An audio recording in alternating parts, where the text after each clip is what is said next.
로마서 5장 6절에서 11절, 여러분 성경책 245페이지 신약성경 로마서 5장 6절에서 11절 말씀 되겠습니다. 우리가 아직 연약할 때 기약대로 그리스도께서 경건하지 않은 자를 위하여 죽으셨도다. 의인을 위하여 죽는 자가 쉽지 않고 선인을 위하여 용감히 죽는 자가 혹 있거니와 우리가 아직 죄인 되었을 때 그리스도께서 우리를 위하여 죽으심으로 하나님께서 우리에 대한 자기의 사랑을 확증하셨느니라. 그러면 이제 우리가 그 피로 말미암아 의롭다 하심을 받았으니 더욱 그로 말미암아 진노하심에서 구원을 받을 것이니 곧 우리가 원수 되었을 때 그의 아들의 죽으심으로 말미암아 하나님과 화목하게 되었은즉 화목하게 된 자로서는 더욱 그의 살아나심으로 말미암아 구원을 받을 것이니라. 그뿐 아니라 이제 우리로 화목하게 하신 우리 주 예수 그리스도로 말미암아 하나님 안에서 또한 즐거워하느니라. 아멘. 오늘 저는 로마서 5장 6절에서 11절에 예루살렘 입성 그 고난의 길이라는 제목으로 오늘 종료주일 말씀을 나누려고 합니다. 원래 이 종료주일 설교하게 되면 보통 마태복음 21장의 말씀을 주로 많이 다루죠. 보통 그거예요. 호산나 다윗의 자손 예수요. 지금 그거는 우리가 이미 알고 있는 지식적인 것이고 그 의미가 어떤 의미를 갖고 있는가를 이 로마서에서 오늘 말씀을 좀 묵상하려고 합니다. 이 종료주일 하면은 부활절 주일의 한 주 전을 종료주일이라고 합니다. 그래서 예수님께서 예루살렘 성을 입성할 때 그 시점을 우리가 종료주일로 이렇게 기념합니다. 예루살렘 성에 입성할 때 어떤 일이 벌어졌죠? 많은 군중들이 자기들의 겉옷을 벗어서 예수님이 오시는 그 길 앞에 쫙 피고 종려나무 가지를 흔들었습니다. 그리고 호산나 다윗의 자손 예수여라고 외치며 환호하고 예수님을 맞이했죠. 그래서 종려나무를 흔들었다 해서 종료주일이라고 그렇게 이야기를 합니다. 어쨌든 당시 왕이 입성할 때 받던 특별한 예식을 예수님도 받았다는 겁니다. 예수님이 주의 이름으로 오시는 이스라엘의 왕이요라는 소리를 들었거든요. 그들이 그 의도로. 이 호산나라는 말이 무슨 뜻일까요? 우리를 구원하소서라는 뜻입니다. 유대인들은 예수님을 로마의 앞에서 구원할 그런 정치적 메시아로 기대했기 때문에 그래서 호산나라를 외치면서 구원을 간절히 원한 겁니다. 그러나 예수님은 정복자나 전쟁 영웅으로 오신 것이 아닙니다. 만약에 그렇게 오셨다면은 정말 튼튼하고 건장하고 멋진 군마를, 그러니까 백마나 흑마, 갈색마도 좋고 말을 타고 위풍당당하게 들어오셨을 거예요. 근데 여러분 주변에 보시면은 어린 나귀를 타고 아주 초라한 모습으로 어린 나귀를 앉았다 생각해 보세요. 의자에 앉아서 옆으로 지나가는 그 옆에 서 있는 사람하고 이렇게 딱 내가 조금 나귀니까 좀 높겠죠? 거의 눈높이가 맞는 거죠. 그렇죠? 네. 이렇게 쳐다보면서 이렇게 가는 겁니다. 위에서 내려다보는 게 아니라 이렇게 눈을 마주하면서 가는 거죠. 거기에 무슨 위험이 있겠고 뭔가 어떤 웅장함이 있겠습니까?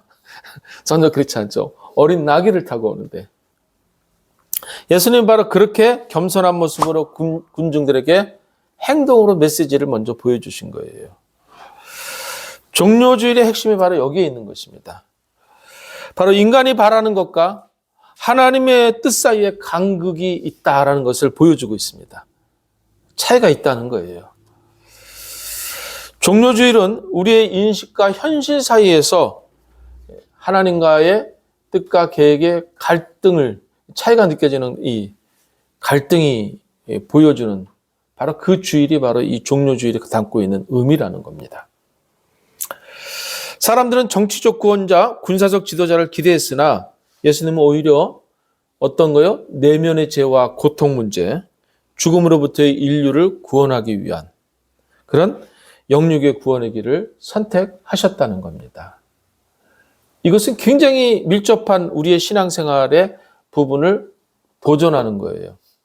어떤 분들은 지금도 예수님을 믿으면서 잘 먹고 잘 살기 위해서, 집안이 형통하기 위해서, 애들이 잘 되기 위해서라는 그런 쪽으로 목표를 정했어요. 신앙 어떤 꿈을, 그것을 가지고 기대하면서 신앙생활합니다. 여러분, 그것은 예수님이 항상 하시는 말씀이죠. 무엇을 먹을까, 입을까, 마실까는 이미 하나님이 알고 계신다는 거죠. 가장 중요한 건 하나님과의 우리의 관계, 하나님이 기뻐하신 뜻이 맞춰줘야 돼요.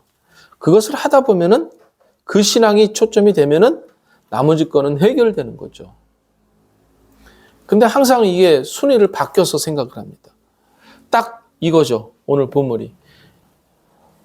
이 종료주일날 오는 예수님과 기대하는 군중들은 너무나 간극이 심했습니다. 그럼에도 예수님께서는 계속해서 메시지를 던지고 있는 거죠. 군중들이 흔든 종려나무 가지는 기쁨과 승리를 상징했지만은 예수님께서는 그 승리로 가는 길에 고난과 십자가를 바라보면서 갔습니다. 너무나 다르죠. 그래서 예수님이 그 길을 걸어가실 때, 입성하실 때 그들의 외치는 환호성들에 별다른 반응이 없었어요. 왜요? 가는 길이 다른 걸 알았기 때문에 크게 기대하지 않았어요. 그리고 예수님을 며칠 뒤에 예수님 십자가 못 박으라 외치는 바로 그 사람들에게 실망하거나 배신감을 느끼지 않았어요. 왜냐하면 목표가 달랐기 때문에. 묵묵히 예수님은 당신의 길을 계속 걸어간 겁니다. 그들의 시선이나 그들의 기대나 그들이 평가를 보지 않았습니다. 듣지도 않고. 오직 당신의 신앙적 목적, 당신이 이 땅에 오신 목적을 가지고 그 길을 향해서, 십자가를 향해서 우리를 구원하시기 위해서 가신 겁니다. 그 고난의 길을 바라보면서. 이 부분에서 우리가 기억해야 될 것은 이것 또한 우리 신앙에 굉장히 밀접한 부분입니다. 신앙생활하는 사람들 중에서는 헌신과 봉사를 사람의 눈으로, 사람의 평가를, 사람들이 나를 어떻게 평가할까, 어떻게 볼까에 거기에 연연해가지고서는 신앙생활하는 사람들 많아요. 사회생활이나 여러분의 삶 자체가 그렇죠. 어떤 상황이 좀 바뀌거나 또 환경이 바뀌거나 어려운 처지가 있거나 아니면 형통하거나 그 상황 속에서 수시로 우리는 하나님을 대하는 우리의 자세가 달라집니다. 근데 예수님처럼 분명한 하나님의 뜻과 계획을, 목적을 두고 여러분이 걸어간다면은 부안해동하지 않습니다. 흔들리지 않습니다. 어떤 환경과 어떤 사람이 어떻게 내게 악평을 쏟아도 거기에 굴하지 않고 하나님과 나의 관계를 꿋꿋하게 지켜나가며 주님이 주신, 내게 주신 그 삶을 최선을 다해서 걸어갈 수 있습니다. 그게 바로 성도의 모습이죠. 예수님은 바로 그런 모든 모습들을 우리에게 이 종료주일 예루살렘 입성하시면서 먼저 메시지를 던지면서 들어오신 겁니다. 우리 그것을 살피지 못할 때가 너무 많죠. 한 번쯤 생각해 봐야 되겠죠. 그러므로 우리는요, 바로 이 예수님께서 예루살렘 성에 입성하시면서 돌변한 사람들에게 좌절하거나 또는 배신감을 느끼지 않고 묵묵히 자신의 길을 걸어갔던 그 이유를 우리가 다시 한번 생각을 해봐야 됩니다. 다시 말해서 종료주일은 우리 자신을 성찰하게 만드는 날입니다. 나는 어떻게 살아왔는가? 환경에, 상황에, 사람의 평가에, 또 내 삶의 힘든 모든 부분에서 아니면 즐거운 부분에서 어떻게 하나님 앞에 변함없는 모습으로 서 있었는가? 아니면 항상 흔들리고 변화된 모습으로 살아왔는가? 자, 그렇다면 오늘 이제 본문에서 조금 더 깊이 들어가서 근원적인 질문을 좀 해보겠습니다. 앞에 부분을 제가 서두로 쭉 깔아놓은 거에 배경으로 해서 이미 다 아는 내용에 대한 질문을 던지는 겁니다. 왜 예수님께서는 예루살렘에 입성하셨을까? 여러분, 구약 성경에는요, 예수님께서 예루살렘에 입성하셔서 골고다에서 죽으시는 데 대한 예언들이 많이 나옵니다. 물론 지명적으로 좀 다르지만은 그런 내용을 다루고 있습니다. 그러니까 이 땅에 오신 목적이 정확하게 뭐냐라는 것을 예루살렘 성 입성을 통해서 확인시키는 겁니다. 예루살렘에서 순환을 당하고 십자가에 달려 돌아가실 것이고 그리고 3일 만에 부활하실 것이라는 하나님의 계획을 하나하나 실천해 나가신 거예요. 얼마든지 당신의 방법과 계획으로 해나갈 수 있겠지만은 성부 하나님의 그 계획들 안에서 순종해 나간 거죠. 나도 얼마든지 내 방법으로 할 수 있어 할지 모르지만은 하나님의 계획 안에 당신을 누시고 그리고 그 안에서 활동하신 겁니다. 절대 교만하거나 잘난 척하거나 드러내지 않았습니다. 교회 공동체의 생활도 마찬가지고 직장에서 여러분의 삶도 마찬가지입니다. 목표는 정해져 있지만은 사람들을 무시하거나 오만함으로 뭔가를 하려 하지 않고 함께 화평을 이루어나가면서 해나가는 방법. 그게 우리 성도의 모습이죠. 예수님이 바로 그렇게 모습을 보이셨습니다. 즉 구원의 성취를 위해서 하나님 아버지께서 계획하신 것에 동참하신 겁니다. 하나님께서는 그런 계획으로 당신의 독특하신 아들 예수 그리스도를 이 땅에 보내신 거고요. 그래서 제자들과 함께 예루살렘에 올라가는 과정에서 예수님은 당신의 목적이 무엇인가를 분명히 알고 있었기 때문에 순환 예고를 3번이나 하셨습니다. 고난받으실 것을 3번이나 미리 말씀하셨습니다. 첫 번째 내용이 뭐냐면 누가복음 9장 22절인데 성경 말씀 보겠습니다. 이르시되 인자가 많은 고난을 받고 장로들과 대제사장들과 서기관들에게 버림받아 죽임을 당하고 제3일에 살아나야 하리라 하시고 라고 됐죠. 예수님 어떻게 당신이 죽으실 거고 그 다음에 부활하실 것을 말씀하신 거예요. 그런데 제자들이 이 말씀을 귀담아 듣질 않았어요. 말도 안 되는 소리고 그렇게 하면 자기들이 예수님을 모든 걸 다 버리고 예수님을 쫓았던 자신들의 삶이 얼마나 허망하겠어요. 그렇죠? 인정하지 않고 받아들이지 않은 거예요. 그래서 예수님이 두 번째로 이 말을 너희 귀에 담아두라라고 당부하십니다. 자, 누가복음 9장 44절 45절입니다. 같이 읽겠습니다. 시작. 이 말을 너희 귀에 담아두라. 인자가 장차 사람들 손에 넘겨지리라 하시되 그들이 이 말씀을 알지 못하니 이는 그들로 깨닫지 못하게 숨긴 바 되었음이라. 또 그들은 이 말씀을 묻기도 두려워하였더라. 아멘. 말씀을 들어도 이해를 못했을 뿐더러 귀담아 듣지 않았다는 거예요. 왜? 자기들이 기대하고 전혀 다르니까. 우리의 기대는요, 예수님을 믿으면서 잘 먹고 잘 사는 거였는데 그건 아니라고 목사님 맨날 강단에서 이야기를 하는 거예요. 그럼 우리가 다른 종교를 다녀가지고선 좀 뭔가 대박 나는 데를 쫓아다니지. 왜 여기 앉아서 이러고 있어? 그런 마음이 초신자들은 들어요. 어린 신자들은. 신앙이 아직 부족한 사람들은. 어쨌든 그런 마음이 든단 말이에요. 그러니까 귀에 들어오지 않는 거예요. 소위 우리가 뭔가 이 어른들이 막 걱정돼서 자녀들한테 이야기하면은 아이들은 알았어. 귀에 딱 생겨 막 그러죠? 막 잔소리로 듣습니다. 근데 자기가 알고 있고 자기가 기대하는 것만 우리 귀에 담으려고 하잖아요. 오늘 말씀이 그런 말씀이에요. 예수님이 죽으심에 대해서 이야기하는데 왜 그러실까라고 질문하는 제자가 하나도 없었어요. 깨닫지도 못했을 뿐더러 이게 자신들한테 유익이 되지 않는 말 같으니까. 그래서 그들은 이 말씀을 묻기를 두려워하더라 이렇게 얘기하고 있지 않습니까? 불리한 말씀인 줄 알기 때문에 차마 질문을 안 던진 거예요. 왜? 기대하는 게 아니니까. 그리고 예루살렘성에 입성 바로 직전에 우리 주님은 다시 순환 예고를 하십니다. 누가복음 18장 31절 33절입니다. 같이 읽겠습니다. 시작. 예수께서 12제자를 데리고 이르시되 보라 우리가 예루살렘으로 올라가노니 선자들을 통하여 기록된 모든 것이 인자에게 응하리라. 인자가 이방인들에게 넘겨져 희롱을 당하고 능욕을 당하고 침뱉음을 당하겠으며 그들은 채찍질하고 그를 죽일 것이나 그는 3일 만에 살아나리라 하시되. 아멘. 순환을 3번 예고했다. 그냥 그렇게 끝나면 되는데 굳이 이것을 자세하게 기록한 내용을 읽는 거는 그렇게 우리를 사랑하시고 그렇게 죽으실 것을 다 알고 계심에도 십자가의 길을 주님은 지금 우리를 위해서 2000년 전에 그렇게 걸으셨다라는 것을 다시 한번 꼭 여러분이 우리 모두가 확인하기를 바랍니다. 즉 우리 주님은 처음부터 끝까지 당신이 감당할 사역에 대해서 어떤 상황이 될 건지 알고 계셨고 분명한 목적도 갖고 계셨던 겁니다. 그래서 지금 예루살렘으로 들어가신 겁니다. 그러므로 주님은 종려 나무 가지를 흔드는 사람들의 환호에 별 반응을 보이지 않았던 것이에요. 그리고 며칠 뒤에 그 사람들이 예수님의 십자가에 못 박으러 외친 것 또한 별 반응을 보이지 않았던 것이죠. 왜? 목적이 분명했기 때문에. 여러분이 목적이 분명하지 않으면요, 세상에 여러 가지 어려운 일들이 생길 때 바로 여러분은 반응할 겁니다. 하나님 살아계십니까? 저를 사랑하십니까? 막 이래가면서. 나 다음 주부터 교회 안 나가, 막.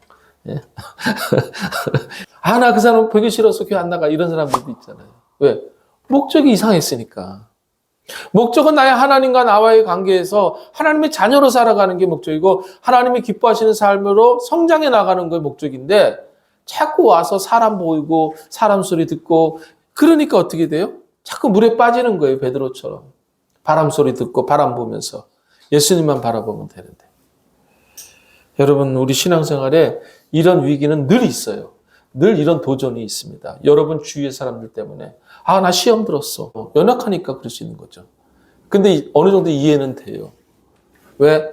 신앙이 바르게 정립이 안 됐기 때문에 계속 시험 드는 거예요. 그래서 시험 드는 사람을 자꾸 교회를 왔다 갔다 옮겨 다니잖아요. 그러니까 사람 보지 말고 하나님만 바라보면은 흔들리지 않게 돼 있습니다. 목사도 보지 마십시오. 목사 허물 많잖아요. 목사 보고 그 목사 이런 애 저런 애 해서 나 저런 교회 갈래. 연약한 부분이 다 있어요. 왜 그럴까요? 사람 보고 다니고 목사 보고 다니니까 교회를 자꾸 그렇게 옮길 수밖에 없는 거예요. 하나님 바라봐야 됩니다. 주님 바라봐야 돼요. 어디 가나 사람들은 연약하고 불안하기 때문에 항상 시험거리가 되고 내게 마음을 상하게 합니다. 말 한마디 잘못했는데 그런 의도는 아닌데 그것으로 인해서 상처받는 경우도 많잖아요. 그렇죠? 예수님은 바로 그런 돌변한 반응에 절대 낙심하지 않았다는 거죠. 왜? 목적이 분명했기 때문에요. 뭐예요? 목숨보다 귀한 사명.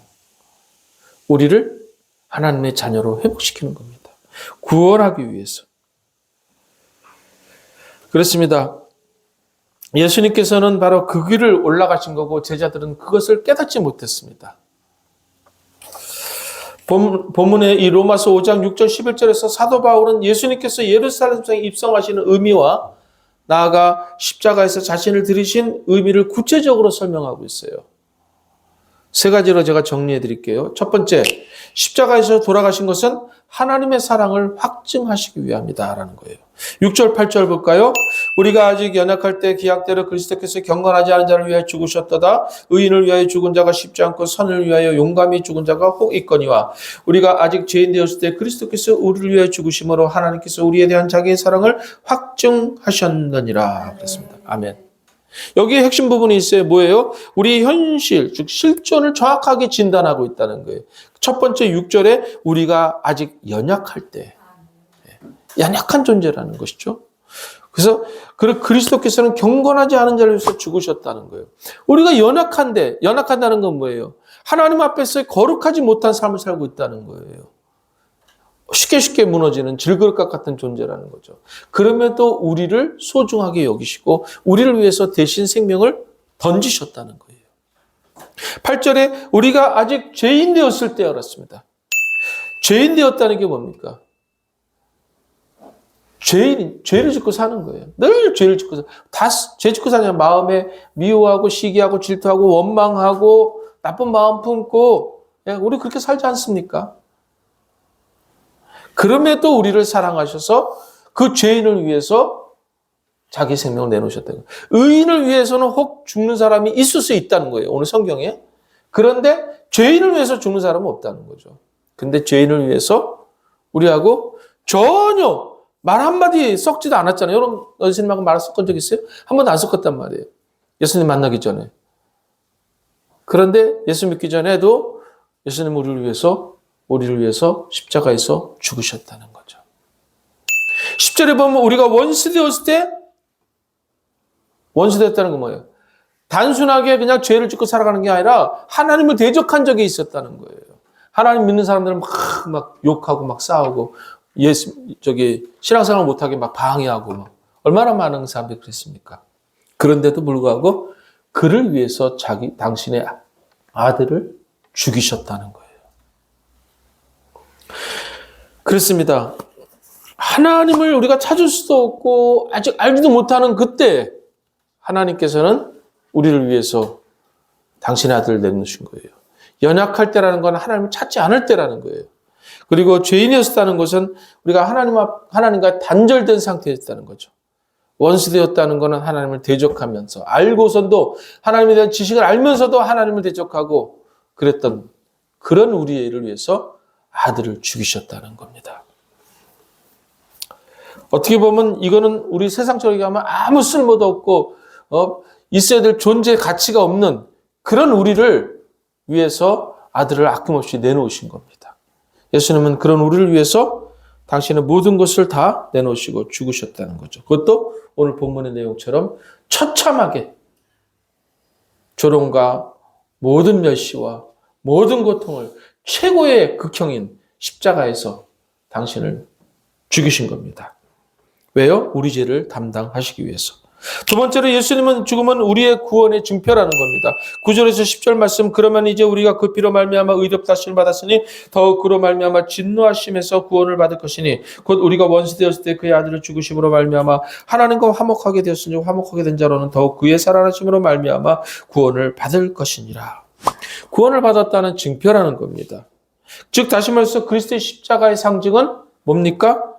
이 죽음은 바로 십자가를 상징하는 거예요. 십자가는 뭘 상징하는 거예요? 구원의 증표라는 것이죠.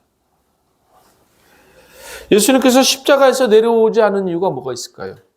손발의 못이 박혀서 얼마든지 내려올 수 있는 분입니다. 그 방법 말고도 얼마든지 다른 방법으로 당신의 뜻을 이룰 수가 있어요. 근데 그렇게 하면 사기죠. 육신으로 입고 오지 않은 이유도 거기에 있습니다. 육신으로 입고 오신 이유는 고통과 추위와 배고픔과 아픈 걸 똑같이 감당하기 위해서. 그래서 못 박힘의 그 처절함, 죽음의 그 고통과 그 두려움들 함께 짊어지신 거예요. 그래서 죄를 책임지신 겁니다. 안 그러면은 아직은 뭐 이 정도야. 아무렇지도 않아. 아무 느낌도 없어. 괜찮아. 이렇게 넘어갈 수 있었겠죠. 그건 사기죠. 그게 어디에 대한 죄에 대한 책임을 짓는 모습입니까? 그러니까 성육신 하인 이유가 거기에 있는 거예요. 우리가 당해야 될 모든 고통을 친히 다 짊어지신 거예요. 그래서 육신에 입고 오신 거고 그 고통의 십자가를 친히 짊어지신 거예요. 그것을 다 달게 받으셨기 때문에 이제 더 이상 죄를 물을 수가 없는 거잖아요. 그렇죠? 이제. 우리를 의롭다 하시기 위해서 우리 죄를 사하시기 위해서 오셨다라는 것입니다. 그러므로 하나님의 진노하심에서 구원하사 하나님과 원수된 관계를 화목하게 하는, 회복시키는 이 사명을 감당하신 겁니다. 이것이 바로 구원의 증표라는 것이죠. 마지막으로 예수님의 죽음은 즐거운 삶의 이유가 되는 것입니다. 기쁨의 이유가 되는 것이에요. 좀 역설적이죠. 예수님의 누군가의 불행이 내게 기쁨이 된다. 별로 좋은 건 아니잖아요. 근데 예수님께서는 그러한 일을 자처하신 거예요. 스스로. 11절. 그뿐 아니라 이제 우리로 화목하게 하신 우리 주 예수 그리스도로 말미암아 하나님 안에서 또한 즐거워하느니라.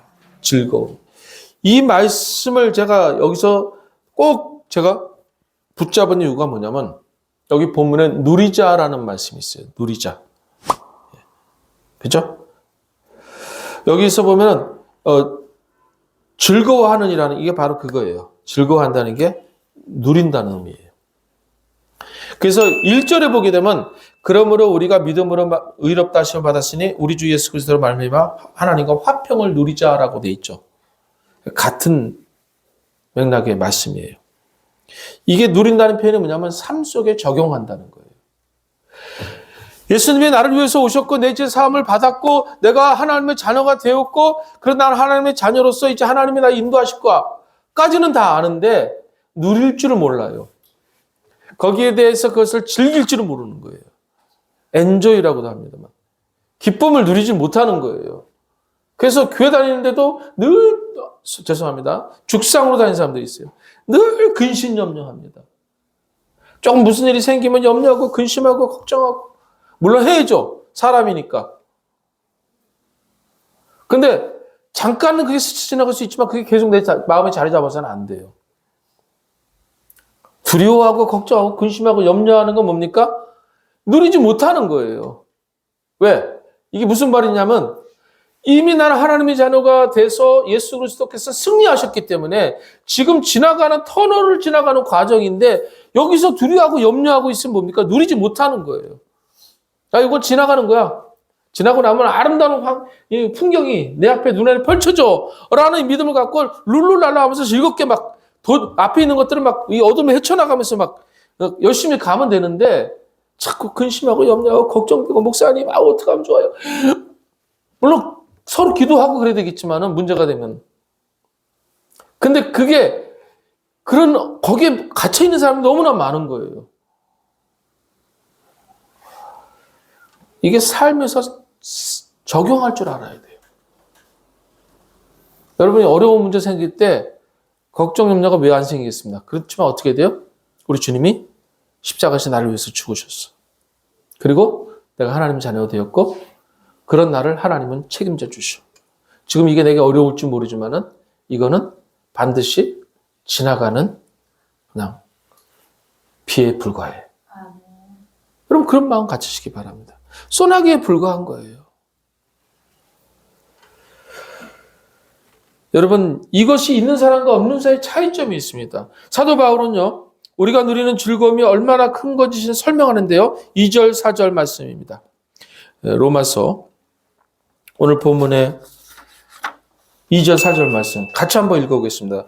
시작. 또한 그로 말미암아 우리가 믿음으로 서 있는 이 은혜에 들어감을 얻었으며 하나님의 영광을 바라보고 즐거워하느니라. 다만 이뿐 아니라 우리가 환난 중에도 즐거워하나니 이는 환난은 인내를 여기까지만 인내는 연단 소망을 이룬 줄 아미로다. 여기까지 계속 연결되는데 여기 핵심이 뭐냐면은 환난 중에도 즐거워할 수 있다는 거예요. 근데 환난 중에 즐거워하는 사람이 있어요? 고난 중에 즐거워하는 사람이 있어요? 맨날 얼굴 그냥 잔뜩 찌푸리고 다니고 그냥 나만 세상 고통 다 짊어진 것처럼 살지 않아요? 왜 그래요? 누리지 못하기 때문에. 솔직히 손에 양심 이게 가슴에 손 얹고 한번 양심에게 한번 물어보세요, 여러분 양심에게. 우리가 그렇게 살잖아요. 분명히 십자가의 능력을 알면서도 말은 그렇게 해요. 지식은 다 아는데. 그러니까 절망하고 늘 힘들어하는 거예요. 환난 가운데 기뻐할 줄 알아야 됩니다. 믿는 사람의 특징이 뭡니까? 범사에 감사하라. 할렐루야. 왜 범사에 감사합니까? 모든 일에 감사할 수 있는 것은 결과를 알기 때문이라는 것이에요. 그래서 자신 있는 거고, 그래서 열심히 사는 거고, 그래서 내 삶을 포기하지 않고 하나님의 자녀의 신분을 포기하지 않고 살아가는 것이죠. 때로는 어려운 시험에 와도 절망하지 않는 것은 하나님의 사랑을 알기 때문입니다. 이 근심염려가 많은 사람은 구원의 확신이 없기 때문이에요. 십자가의 능력을 받아들이지 않기 때문이에요. 지식으로 알지 말고 믿음으로 아시기를 주님의 이름으로 축원합니다. 오늘 종료주일이면서 이번 주간은 고난주간입니다. 어떻게 살 것인가 한번 오늘 잘 정리하시기 바랍니다. 한 주간 동안 제가 매일매일 여러분에게 하루에 묵상 말씀을 우리 단톡방에다 올릴 겁니다. 여러분 그걸 보시고 꼭 묵상하시고 여러분 보신 분이 혹시 누구한테 전하고 싶으면 전달로 해서 옮겨서 전해줘서 매일매일 묵상하시기 바랍니다. 그래서 정말 나를 사랑하셔서 아낌없이 외아들을 보내신 주님의 사랑을 꼭 기억하시고 그리고 이 구원의 증표를 붙잡고 이 사랑을 붙잡고 이 고난주간에 그 깊은 사랑을 더 마음에 새기면서 부활을 기쁨으로 맞이하기를 예수 그리스도의 이름으로 축원합니다. 기도하겠습니다. 하나님 아버지, 우리 모두가 범사에 감사할 수밖에 없는 가장 중요한 핵심을 오늘 이 가슴에 새길 수 있어서 감사드립니다. 우리 모두가 누리는 십자가의 그 놀라운 사랑을 누리는 우리 믿음의 성도들 될 수 있도록 은총 내려 주시옵소서. 감사드리며 예수님의 이름으로 기도드립니다. 아멘. 주님과 같이 내 마음 만지는 분은 없네. 오랜 세월 찾아 난 알았네. 내겐 주밖에